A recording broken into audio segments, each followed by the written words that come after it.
cyclopentadiene at room temperature, it dimerizes into dicyclopentadiene, and that dimer is not active to the Diels Alder reaction. So the first thing we need to do is actually break the dimer to get back to cyclopentadiene so that we can run our Diels Alder reactions. Now, dicyclopentadiene is a solid at room temperature. CP, or cyclopentadiene, is a liquid. And it dimerizes at room temperature over a period of tens of minutes to a couple hours.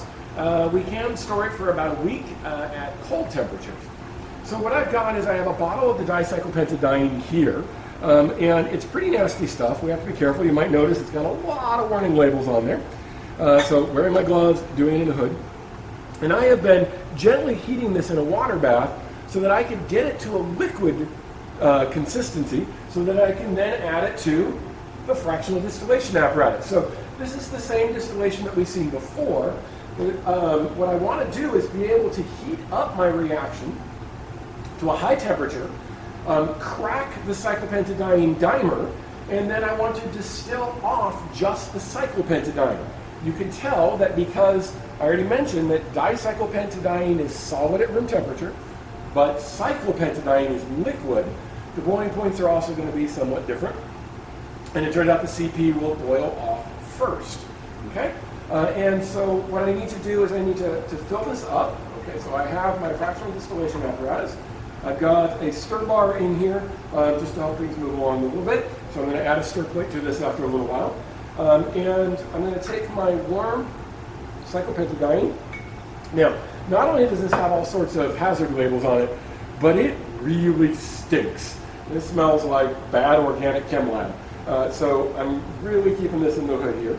I'm going to transfer this liquid. Now, this is the dimer, but it's just been melted because it's at higher temperatures. We need to heat it to about 50 or 60 degrees, so it's not that high. I'm going to put in a lot more than I need, though, because remember, we never heat this to dryness, right? We never drive it all off. So I'm going to get that in there, okay? The example reactions I'm doing today, this is probably enough. We don't need that much, okay? So I'm going to put the lid back on it. I had to take the lid off while I was heating it because you never heat a closed container. So we're going to set that to the side. This funnel to the side, I'm going to clean it carefully. I'm going to bring this back over here. Now, another reason for being able to raise and lower the heating mantle is if you need to add more material, as I did here. Okay? So I'm going to raise this up. Oh. Once again, this will be a lot easier if I had my partner. There we go. Oh. Whew, that stinks. Okay, CP. We know we're doing chemistry now. Now the other difference, I still have a water-cooled condenser here, right? So we have our fractionating column filled with the metal wire. I've got my thermometer up here at the top, which probably is being blocked by the hood here. There we go. So I've got my thermometer at the top, my water-cooled condenser. But because I want to keep this reaction from going back, I don't want it to dimerize again, you'll notice that I'm going to collect it in a round bottom flask, but that round bottom flask has an ice bath around it. So as soon as that comes over, I chill it down to prevent the dimerization. Welcome back to the fume hood. So now we're going to do the reaction with our dienophile, the PTAD, with our different dienes, and we have two we're going to do today. So we've done the filtration, so we're going to put this back into a 50 ml round bottom flask. Okay. Now this sounds silly, but I've been there. Make sure when you pour out of a sidearm flask that this is pointing up, so you don't pour down that and all over the hot plate. Okay. So we have our two materials. And we're supposed to add a clean, dry stir bar. In fact, this one is so clean and dry that it's actually brand new. So we're going to add one of those to, whoa, flying around. Here. Okay. And get that stirring. And then we're going to add one to here. Now, what we need to deal with here is that we have, for one of the first times, a multi-step synthesis that we're doing. Okay, so step one was to create this PTAD, and then step two is to add our diene to it. However, we have to be very careful when we're considering the analysis, because if we have extra starting material, then that's going to make the analysis even harder, especially in the NMR. It would affect our melting point, so we wouldn't be as pure. But then in the NMR, we're going to have peaks that are due to our product, but then we would also have peaks due to any leftover starting material. That's not good. That just complicates it. You get a whole other set of peaks here, potentially two for both of your starting materials. So we want to make sure is that we add as close to exactly stoichiometric amounts of our dienophile and our diene together. Now I can measure out my diene, that's not a problem, but the question is, how much dienophile did I make? Right, I can calculate my theoretical yield based on how much of the 4-phenylurazole that I put in there, but as we all know, theoretical yield does not match actual yield. So you have a couple options that you can do. One is that we could isolate this compound. So we could drive off the solvent, we could collect it, and we could weigh how much we have. We might need to purify it, and that would work. And we often actually have to do that, but it adds a bunch of extra steps, and we'd really like to avoid that if we can. In this particular case, we're in luck because the PTAD, when it exists just as that double bond, has this nice bright red color. However, once it reacts with the diene, and you do your Diels Alder reaction and you get your Diels Alder adduct, it loses the red color.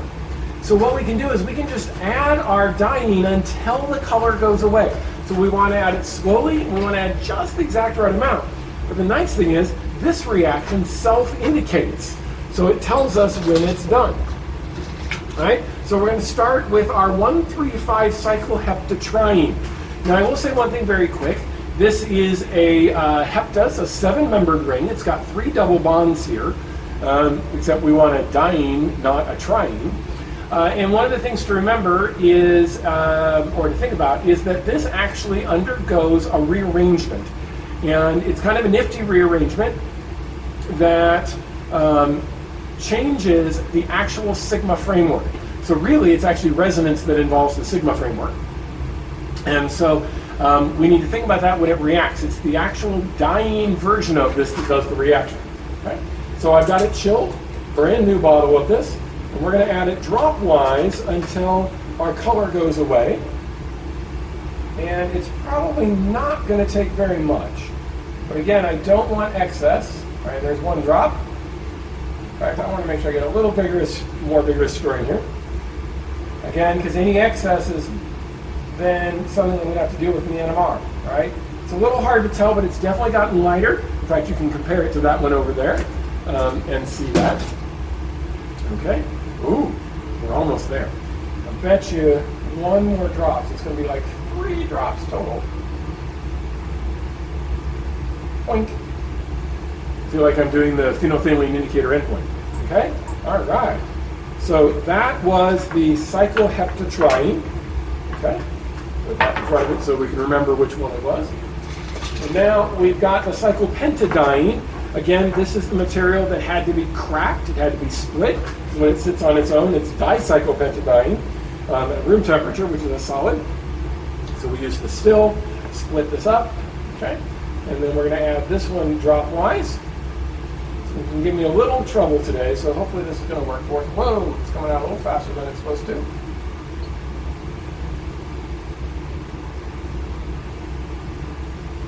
Taking a little bit more. We're going to pause. Ah, there we go. Okay, we got a reaction. Now we have a slight yellow color here. We have a colorless solution there, but we've got our 2 materials. Okay, so at this point we want to isolate the solid, okay, or isolate the product and turn it into a solid. So what I have is some pre-weighed 50 milliliter beakers. I'm going to transfer the liquid into here, and then I'm going to heat this gently until I can boil off all of my solvent. And by pre-weighing it, I can figure out my mass. I'm going to try to leave the stir bar behind. Oh, no, I got the stir bar in there. I'll get that out in just a second. So we're going to turn the stirring off. I hate it when I do that, but it's really easy to do. Okay, now let's look at our cyclopentadiene 1. Okay. Pour this in, see if I do any better here. Woo! Now, one of the things that I haven't been able to figure out how to help you understand with this virtual reality we're doing is the smells. Cyclopentadiene smells bad, as I mentioned, and it is, woo! Okay, the things I do for you guys. Wow. All right. Now to these, before I heat them, I want to add a boiling stone.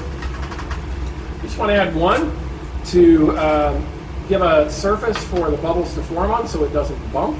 Okay, so I'm going to add one boiling stone there.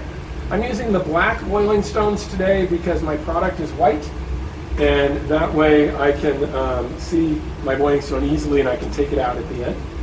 And I'm going to go ahead and now pull this stir bar out. I waited to pull it out because I now have contaminated my tweezers, and I didn't want to do that before I had added my 2 boiling stones because I didn't want to mix it. Okay? So I'm going to go ahead and heat these to dryness, so I'll come back when we have some solid product. And I know I said I was going to wait until we had a final product, but I just wanted to show you this. As we're starting to dry off our solvent, we have 2 very different colors of our product, right? We have kind of a yellow color here and kind of a green over there. And we have to be careful we don't heat too fast, or it will actually decompose our product, which then you have a new product in your NMR. You have the regular and the decomposed, and that makes the NMR more challenging to interpret. So just wanted to show you what was going on as we drove off our solvent. Okay, just to finish things up really quickly. So the cyclopentadiene looks kind of nasty.